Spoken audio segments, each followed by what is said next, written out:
ఏలి అడుగుతున్నాడు, ఎలీషా నీకేం కావాలో కోరుకోరంటే, నాకు 2 అంతల ఆత్మ కావాలి, 2 పాళ్ళ ఆత్మ కావాలి అని అన్నాడు.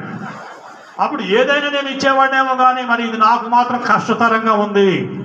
ఒకవేళ నేను ఆరోహణమై వెళ్ళిపోతున్నప్పుడు నేను నీకు కనబడిన ఎడల అది నీకు లభించును అన్నాడు. దేవునికి స్తోత్రం. అయితే ఆరోహణమై వెళ్తున్నప్పుడు ఏలియా కనబడ్డాడు.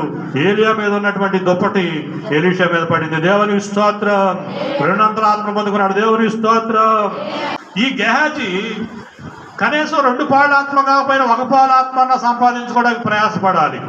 అలాంటిది దేవుని సేవకుడి దగ్గర నుండి దేని సంపాదించుకోవడానికి ప్రయాసపడుతున్నాడు ఈయన? దేనికోసం సమయాన్ని వెచ్చిస్తున్నాడు మనం గమనిస్తే డబ్బును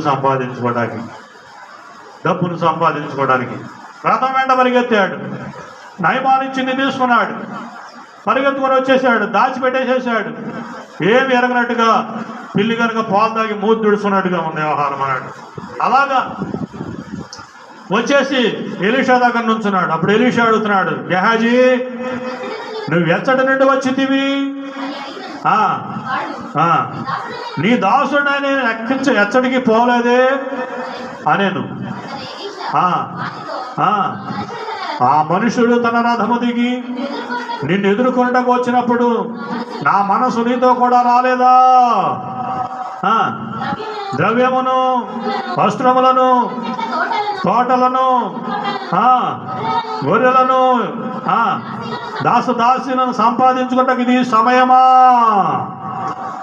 మరి దేనికి సమయం? ఆత్మను సంపాదించుకోవడానికి సమయం ఇది. ఆత్మను సంపాదించుకోవడానికి మనం ప్రయాసపడాలి.